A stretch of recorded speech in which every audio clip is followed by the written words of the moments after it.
हे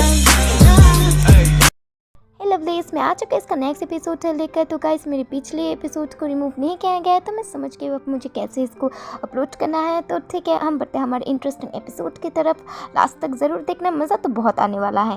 तो एपिसोड के स्टार्ट में वही हाना चिल्ला रही थी, हाँ तुम जीमन। अभी पीछे से प्रोफेसर चिल्लाता है, मिस क्या आपको कोई प्रॉब्लम है आपके पहले से ही दिन पर? हाँ नहीं सॉरी सर। हाना चिढ़ती हुई सोचती है, आखिर ये डेमन यहाँ पर कर क्या रहा है। लग्जरिया भी उसे नोटिस कर एक शैतानी सा स्माइल देता है।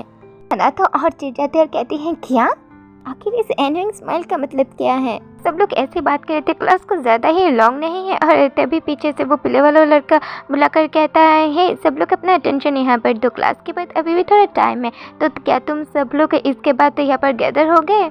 हाँ मुझे इन सब पे नहीं पढ़ना, मैं बस यहाँ से जाना चाहती हूँ। तभी उससे पीछे से बुलाता है कोई, हे आखिर तुम कहाँ जा रही हो? हमें तो वहाँ पर गैदर होना है ना। हे आखिर तुम ऐसे क्यों एक्ट करो जैसे कि तुम यहाँ पर स्टूडेंट हो? मुझे नहीं पता, तुम्हें कैसे पता कि मैं यहाँ पर हूँ? लेकिन तभी लग्जरिया कहता है, मैं यहाँ पर एक स्टूडेंट ही हूँ। ना तो बिल्कुल शॉक। और लग्जरिया कहता है, मेरा नाम लग्जरिया है और मैं एक ट्रांसफर स्टूडेंट हूँ, समझ गई? इतनी सारी लड़कियां भी जमा हो जाती है, कहते हैं, हे तुम बहुत ही ज़्यादा अमेजिंग हो। आखिर तुम कहाँ से हो? कोरिया से हो क्या? और तुम्हारी आइज़ तो और भी ज़्यादा फैंटास्टिक है। हाँ उसने स्टूडेंट होने के बारे में झूठ नहीं बोला, लेकिन आखिर उसने ये किया कैसे? तभी पीछे से वो पीले वाला लड़का आकर कहता है, हाना सना बे, हाँ क्या है? वो ब्लश करते हुए कह रहा था, तुमसे मिलकर अच्छा लगा, मेरा नाम ली हुएन है। ओह अच्छा, मुझे भी तुमसे मिलकर अच्छा लगा। आखिर ये मुझसे चाहता क्या है? लियोन पे एक्साइटेड होकर कहता है, पता है मैं तो तुम्हारे नाम सुनकर बिल्कुल हैरान हो गया था। मैंने एक्सपेक्ट नहीं किया था मैं तुम्हारे साथ क्लास शेयर करूँगा। मैंने तो उसे इग्नोर करके ऐसे चली जाती और वो कह रहा था, क्या मैंने कुछ गलत कर दिया? लग्जरिया भी इस लड़के को थोड़ी देर ध्यान से देखता है। हाँ मैं बिल्कुल भी ऐसी बातें नहीं कर सकती और मैं कोई अटेंशन भी नहीं चाहती। मैं अपनी ग्रेजुएशन तक इन सबसे दूर रहना चाहती हूँ। इस स्कूल पर एक न्यू कैफ़े भी है, मुझे एक कॉफ़ी तो खरीद ही लेना चाहिए। तभी हना नोटिस करती है, हाँ ये कौन है? तभी चलते चलते उसका ध्यान नहीं रहता और वो उस लड़के से धक्का लग जाता है। हना तो उसके चेस्ट को देखकर ब्लश करने लगती है, कह रही थी, हाँ उसका चेस्ट, हाँ देखो मुझे माफ़ कर देना, मैंने जानबूझकर नहीं किया। फिर हमें उस लड़के को दिखाया जाता है जो कह रहा था, तुम्हें इसके बारे में चिंता करने की ज़रूरत नहीं है, कोई बात नहीं। और गाइस ये है हमारी स्टोरी का विलन। वो दिखने में जितना अच्छा है क्या उतना ही अच्छा अंदर से है, यह तो हमें स्टोरी के लास्ट में ही पता चलेगा। हना कहती है, लेकिन तुम्हारा शर्ट? फिर वो कहता है, देखो मुझे लगता है इस वक्त तुम्हारी शर्ट पे मुझसे ज़्यादा प्रॉब्लम है। फिर हमें दिखाया जाता है हना का शर्ट तो बिल्कुल ट्रांसपेरेंट हो जाता है और वो शर्मा कर बिल्कुल अपने आप को छुपाने ही लगती है। ओह प्लीज़ मुझे माफ़ कर देना, पता नहीं कितना एम्बैरेसिंग है यार। फिर वो लड़का कहता है, रुक जाओ तुम यहाँ पर, मैं अभी आ रहा हूँ। ये लो तुम ये रख लो, देखो यहाँ पर समर है तो मेरे पास अभी ब्लैंकेट तो नहीं है, लेकिन तुम मेरा ड्रेस ले सकती हो। हना शर्मा कर कह रही थी, लेकिन मुझे बहुत बुरा फील हो रहा है। देखो तुम्हें बुरा फील करने की कोई ज़रूरत नहीं, तुम तो यहाँ पर स्टूडेंट हो ना, तो तुम मुझे कभी भी ये वापस कर सकती हो। तुम्हारा बहुत बहुत शुक्रिया, मैं जितना जल्दी हो सके तुम वापस कर दूंगी। देखो इतनी जल्दी करने की ज़रूरत नहीं, तुम वापस कर देना, तुम अपना ख्याल रखो। हना तो ब्लश ही करने लगती है। फिर वापस जाते हुए सोच रही थी, उसकी वजह से मैं क्लास पर लेट नहीं हुई। क्या बंदा है, वेल मैनर्ड, गुड लुकिंग और नाइस बॉयज़ भी हैं। वो ज़रूर कैफ़े का बॉस ही होगा। मुझे लगता है कि मुझे कैफ़े पर और 10 टाइम्स तो जाना ही चाहिए। हाँ ये तो अच्छा स्मेल कर रहा है। इसी वजह से आज मेरा मूड बहुत ही ज़्यादा अच्छा लग रहा है। उस डीमन की वजह से तो मेरा मूड पहले बहुत ही ज़्यादा ख़राब था। वही लग्जरिया कुछ कहता है और उसे देखकर तो हाना का मूड फिर से ख़राब हो जाता है। हो तो तुम यहाँ पर हो, देखो अपने आप से ऐसे डिसअपीयर मत होया करो, ऐसी जगह रहो जहाँ मैं तुम्हें देख सकता हूँ। लेकिन हाना तो उसे फुल इग्नोर कर जाने लगकर कहते हैं, इसे बस इग्नोर करो, एक कॉन्सिडेंस है। ऐसा हो ही नहीं सकता कि हम दोनों एक ही साथ थर्ड क्लास से करें। राइट, थर्ड क्लास तो बहुत ही ज़्यादा बड़ा है, मैं तो यहाँ से जल्दी चली जाऊँगी जब लेक्चर ख़त्म हो जाएगा। हाँ बस एक और दिन, लास्ट लेक्चर है आज का। और तभी वो जाकर देखती है लग्जरिया यहाँ पर भी, और वो कह रहा था, मैंने सोचा था कि मैंने तुम्हें बोला है कि ऐसे डिसअपीयर मत होया करो। क्या कहा फिर से? आखिर इसके साथ तो गलत क्या है? क्या इसने प्लान कर लिया है कि मुझे वो हर एक क्लास पर फॉलो करेगा? तभी है ना गुस्से में यहाँ पर बैठी है और कहती है, अच्छा ठीक है मेरी बात सुनो, क्या तुम मुझे स्टॉक कर रहे हो? हाँ मैं कर रहा हूँ। हाँ कितना ही शेमलेस है। और ये तुम क्यों कर रहे हो? मैंने तुम्हें ऑलरेडी बताया है तुम डेंजर में हो। और तभी लग्जरिया को मुझे फील होता है और वो उसके पास जाकर कहता है, जब मैं नहीं था तब तुम्हारे साथ तो कुछ हुआ था, क्यों नहीं हुआ था? और हाना तो उसके पास आने से थोड़ा नर्वस हो जाती है और लग्जरिया उसका स्मेल लेने लगता है और हाना थोड़ा पैनिक होकर यहाँ से उठ जाती है और कहती है, ये मुझसे दूर रहो। सच में क्या ये साइको है, पूरा साइको। हाँ, मेरा तो पूरा मूड ही ख़राब हो गया है मेरे पूरे क्लास में। मैं तो मेरे मेजर की वजह से इसे चेंज भी नहीं कर सकती। हाँ, उसका ऐसे दूर जाना थोड़ा पेनफुल है, लेकिन ये स्मेल क्या है, ये वो हो सकता है। सीन कैफे पर शिफ्ट होता है जहाँ पर वही विलन गुनगुना कर गा रहा था और तभी उसे कोई बुलाता है। फिर वो कहता है, ओह हना, ये तो तुम हो। हना, क्या मैं तुम्हारे लिए वही वनीला फ्लेवर का कॉफ़ी बनाऊँ? ओह हाँ ठीक है हना, तो फिर यहाँ पर आओ। फिर हना सोचती है कि कुछ दिन पहले वो गई थी और कह रही थी, तुम्हारा शुक्रिया तुम्हारा जैकेट मुझे देने के लिए, एक कुछ चीज़ मैं तुम्हारे लिए लाई हूँ। फिर वही लड़का कहता है, तुम्हारा शुक्रिया, वैसे तुम्हारा नाम क्या है? फिर हना कहती है, मेरा नाम हाना है। फिर वो लड़का कहता है, मुझे अच्छा लगेगा अगर तुम यहाँ पर यूजुअली आती रहो तो। उस चीज़ के बाद मैंने रिफ्यूज़ कर दिया वहाँ पर जाना, लेकिन हम किसी तरह क्लोज आ गए। लेकिन मैंने रिफ्यूज़ क्योंकि अगर आप जाना चाहेंगे तो ऑब्वियसली ये इसलिए है क्योंकि हाँ ना, मैंने कहा था ना तुम्हें मेरे साथ कॉन्ट्रैक्ट करने के लिए। हाँ, ये डीमन, मुझे याद नहीं कि मैंने किसी को कहा था क्लास चेंज के बारे में, लेकिन इसे ये सब कैसे पता चला? बस बहुत हो गया, एक ही रास्ता है, मैं पूरे क्लास को ही ड्रॉप कर दूँ, लेकिन ये तो मुझे ही अफेक्ट करेगा ना। बस बहुत हो गया, मैं इस लेक्चर को लीव कर रही हूँ। शायद किसी तरह उसे अब तक इस कैफ़े के बारे में नहीं पता, इसलिए मैं थोड़े दिन के लिए शांति से रह रही हूँ। लेकिन देखो, तुम फर्स्ट दिन से कह रहे हो कि मैं डेंजर पर हूँ, लेकिन अब तक तो मेरे साथ कुछ भी नहीं हुआ ना। ये इसलिए है क्योंकि तुम्हारे हार्मोन्स अभी तक बाहर नहीं आए हैं। मुझे नहीं पता ये कब होने वाला है, लेकिन ये जल्दी ही होने वाला है और तुम्हें डेंजर से बचाने के लिए मुझे तुम्हारी रेस्पॉन्सिबिलिटी लेना ही होगा। उसका फेस तो बहुत ही सीरियस लग रहा था और मैं अपने दिमाग से नहीं निकल पा रही हूँ। वह ना खुद तुम आते कह रहे थे, नहीं मेरे साथ कुछ भी नहीं होने वाला, मुझे बस उसके लुक को इग्नोर करना होगा। हाँ ना, तुम्हारा ऑर्डर रेडी है, क्या तुम्हारे साथ कुछ हुआ है? नहीं कुछ नहीं। अरे मैंने तो 2 कॉफ़ी नहीं मंगवाई थी। वैसे है ना, मैंने कुछ नई रेसिपी ट्राई किया, तुम ट्राई क्यों नहीं करती? ओह अच्छा, ऐसी बात है। ओह तो मुझे ये बहुत पसंद आने वाला है। तुम्हारा शुक्रिया है ना। अब मुझे बताओ जल्दी से कि तुम्हें ये कैसा लगा। ओह उसे ये याद है, मैंने तो बस उसे ऐसे ही बोल दिया था कि ये टिकलिंग फीलिंग क्या है। फिर हाना भी प्यार से वो खाने लगती है। हाना, क्या ये डिलीशियस है? फिर हाना कहती है, हाँ ये तो बहुत ही ज़्यादा डिलीशियस है, और वह ऐसे ही उसकी तारीफ़ करने लगती है। ओह हाना, सच में तुम्हारे तो इस बारे में बहुत गुड आइडिया है, मैं नेक्स्ट टाइम ऐसा ही करूँगा।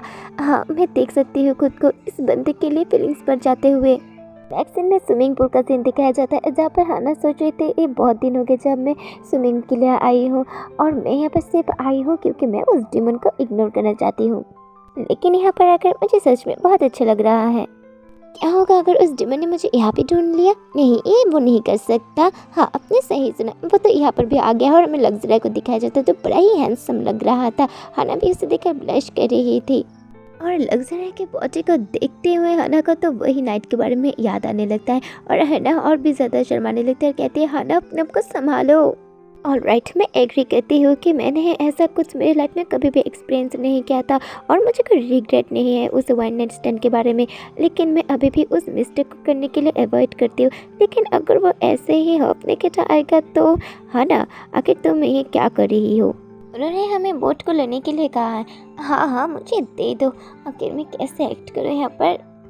ठीक है बच्चों, ये सिर्फ आज के लिए है। आपका शुक्रिया कोच। और हमारी हाना भी प्यार से दौड़ने लगती है जंप करने के लिए, तभी वो फिसल कर गिरने लगते हैं और लग्जरी उसे पकड़ कर कहता है, हे केयरफुल। और तभी हमारी हाना का कुछ फील होने लगता है, वो कहती है, हे हम लोगों का स्किन तो बहुत अच्छे से टच हो रहा है। वो ब्लश करने लगती है और उसे कुछ फील हो रहा था। लग्जरी भी समझ जाता है और कह रहा था, हे ह्यूमन, अब मुझे ये मत बताना कि तुम्हारा हार्मोन एक्टिव हो रहा है, और वो उसका स्मेल ही लेने लगता है। हमारी हाना तो और शर्माने लगती है और लग्जरी कहता है, देखो तुम सच में डेंजर में हो क्योंकि तुम्हारे हार्मोन एक्टिव हो गए हैं। और इधर हाना सोच रही थी, बस मैं और क्लोज नहीं आ सकती, हे मुझसे दूर हट जाओ, मैं वही सेम मिस्टेक इसके साथ नहीं करने वाली हूँ। क्या वो चला गया? अब तो वो ज़रूर चला गया होगा, मुझे जल्दी से यहाँ से जाना है। तभी वो देखती है लग्जरी तो यहाँ पर ही है। लग्जरी कह रहा था, तुम लेट हो, देखो अब तक मैं सिर्फ तुम्हें देख ही रहा था, लेकिन अब तुम और अकेले नहीं रह सकते क्योंकि तुम्हारे फिनोमेन जो है वो बाहर आ रहे हैं। और मैं जो कह रहा हूँ वो ध्यान से सुनो, जो ह्यूमन है अगर वो लास्ट डिमन के साथ कांटेक्ट पर आ जाए तो वो एक फूड सोर्स बन जाते, तो इसलिए अब तुम लास्ट डिमन के लिए एक फूड सोर्स हो। लेकिन इन सब से बचने का एक रास्ता है, अगर तुम लास्ट डिमन के सेमन टेक कर लेती हो तो तुम्हारा जो फिनोमेन है वो रिवील नहीं होगा कुछ पीरियड तक, इसीलिए मेरे साथ कॉन्ट्रैक्ट कर लो। हना तो बहुत ही ज़्यादा गुस्सा हो जाती है और कहती है बस अगर फिर से एक और चीज़ कही ना मैं तुम्हें सेक्सुअल हैरेसमेंट के केस में डाल दूँगी। हाँ तुम अभी भी नहीं समझ पा रही हो। हे मैं समझना भी नहीं चाहती क्योंकि तुम पूरे ही साइको हो। ये कहकर हना ऐसे जाने लगती है। फिर लग्जरिया भी गुस्सा होकर उसका हाथ पकड़ लेती है। हना कहती है तुम कर क्या रहे हो? देखो अगर ये साउंड तुम्हें अच्छा भी नहीं लग रहा ना तो तुम बस मुझ पर ट्रस्ट करो। मुझे तुम्हारी पावर की ज़रूरत है। हाँ क्या? और तभी वो लड़का भी आ जाता है। हे आखिर तुम क्या कर रहे हो? उसका हाथ छोड़ो। ओह ये तो तुम हो। लग्जरी भी गुस्सा होकर कहता है अरे तुम काली को तुम यहाँ पर क्या कर रहे हो? तो उस शर्ट पर स्मेल तुम्हारी ही था ना? हना तो चिल्ला रहते हैं तुम क्या कर रहे हो? देखो ह्यूमन अब तुम सच में डेंजर पर हो। वो एक लास्ट डेमन है और वो यहाँ पर तुम्हारे लिए ही आया है। काली को कहता है हना तुम परेशानी पर लग रही हो। अगर तुम्हें हेल्प चाहिए तो तुम मुझे बता सकते हो। देखो हना उसके बातों पर मत आओ। और हना तो गुस्सा होकर उसका हाथ छुड़ाकर कहती है बस बहुत हो गया। देखो मैं तुम्हारी बातें सुनकर थक गई हूँ। मेरे से दूर रहो प्लीज़, मुझे हेल्प करो। ठीक है चलो हम अब कुछ सेफ प्लेस पर जाते हैं। फिर काली को पीछे मुड़कर एक शैतानी स्माइल देता है। हाँ मुझे कुछ करना ही होगा। नेक्स्ट सीन में हना और काली को बैठे हुए थे और ऐसे अच्छे बात कर रहे थे। काली को कह रहा था अगर फिर से मेरी मदद चाहिए तो तुम मुझे बोल सकते हो। हना भी सोच रही थी कि सच में कितना अच्छा पर्सन है, आखिर ये कैसे लास्ट डेमन हो सकता है। फिर काली को वो कहता है हना मुझे पता है थोड़ा ऑकवर्ड है लेकिन बाय एनी चांस क्या तुम इस वीकेंड पर फ्री हो? हाँ वो हना क्या है ना वो मूवी भी रिलीज़ होने वाली है इस वीकेंड पर, तो मैं सोच रहा था कि हम दोनों साथ पे जाकर देखें। क्या वो मुझे बाहर जाने के लिए कह रहा है? काली को और कहता है मुझे माफ़ करना अगर मैं तुम्हें फोर्स कर रहा हूँ तो। फिर हना भी ये कहती है कोई बात नहीं मैं चलूँगी। क्या सच में हना? ओह मुझे माफ़ करना मैं लेट हो चुकी हूँ। कोई बात नहीं है ना। ओहो मैं कैसे अपने फर्स्ट डेट पर ही लेट हो गई। ये सब कुछ उस बंदे की वजह से है। मैंने फिर से उसके बारे में सपना देखा कि वो क्यों अभी भी मेरे ड्रीम पर आता है। काली को कहता है हो ये तो अभी से अच्छा स्मेल कर रही है। ओ हना चलो अब हम चलते हैं। काली को भी उसका हाथ पकड़ लेता है और वो दोनों ऐसे खुशी खुशी जाने लगते हैं। ये खुशी कितनी देर तक टिकने वाली है वो तो बाद में ही पता चलेगा। नेक्स्ट में वो लोग मेट्रो पर बातें कर रहे थे। काली को अजीब नज़रों से हना की तरफ देखते हैं और हना का जूते का बेल्ट ही टूट जाता है और हना कहती है अरे ये कैसे हो गया? काली को कहता है हना कि अब तुम चल सकती हो। वेल मुझे लगता है मुझे इनके बिना ही चलना पड़ेगा। फिर काली को कहता है हम नेक्स्ट स्टॉप पर उतर रहे हैं। हना कहते हैं हाँ क्यों? देखो हना अब सारे शॉप भी बंद हो चुके हैं तो मेरा घर भी पास ही में है, हम वहाँ पर ही चलने वाले हैं अब। नेक्स्ट दिन में ये लोग घर पर पहुंच चुके थे और काली को कह रहा था हना मैं ये ज़रूर ठीक कर दूंगा। और फिर काली का कुछ देर हना की तरफ देखता है और अचानक से उसे किस करने लगता है और फिर कहता है हना क्या मैं कंटिन्यू कर सकता हूँ? हना भी उसकी तरफ देखती है और फिर मान जाती है और ये सुनने की देरी थी। काली को उसे पकड़कर पगली तरह किसी करने लगता है और कहता है हना मैं बहुत ही खुश हूँ कि तुमने अपना परमिशन मुझे दे दिया। काली क्या तो अपना किस बंद ही नहीं कर रहा था और बस किसी करते जा रहा था। फिर कहता है हना क्या मेरी बॉडी तुम्हें हॉट फील हो रही है? ओह हना मैंने कभी नहीं सोचा था तुम मेरे पास ऐसे होगी, मैं तुम्हें कब से देख रहा था। हना कह रही कुछ गलत लग रहा है रुक जाओ, लेकिन काली क्यों कहता है अब मैं नहीं रुकने वाला। हना तुमने ऑलरेडी परमिशन दे दिया। हना तो घबरा ही जाती है और काली के उसके कुछ ज़्यादा ही पास आने लगता है। हना कह रही थी प्लीज़ रुक जाओ और काली क्यों कहता है लेकिन हना मुझे लग रहा है तुम भी इंजॉय कर रही हो। फिर उसके और करीब जाकर कहता है मैं तुम्हारे फेनोमेन से पूरी तरीके से हो चुका हूँ हना। नहीं ये पर्सन मुझे बहुत वियर्ड फील हो रहा है। क्या तुम लास्ट डेमन हो? तुमने बिल्कुल सही कहा हना। हाँ ना मैं रिलीव हूँ कि तुम्हारी बॉडी पर कोई भी ट्रेस नहीं है उस डेमन का। इसका मतलब है तुम लोगों ने कॉन्ट्रैक्ट नहीं किया है। क्या तुम मुझे खाने वाले हो? ओह डियर इतना भी नर्वस मत हो, मैं ऐसा नहीं करने वाला। ये कहकर वो उसके साथ फिर से रोमांस करने लगता है और हना सोच रही थी मैं अपने आर्म्स को तो मूव ही नहीं कर पा रही हूँ। तो इस वक्त हना के साथ बाद में क्या होगा? एपिसोड यहाँ पर ही ख़त्म होता है। बाद में क्या होगा जानने के लिए चैनल को कीजिए सब्सक्राइब। अच्छा से रहना, खुश रहना, बाय।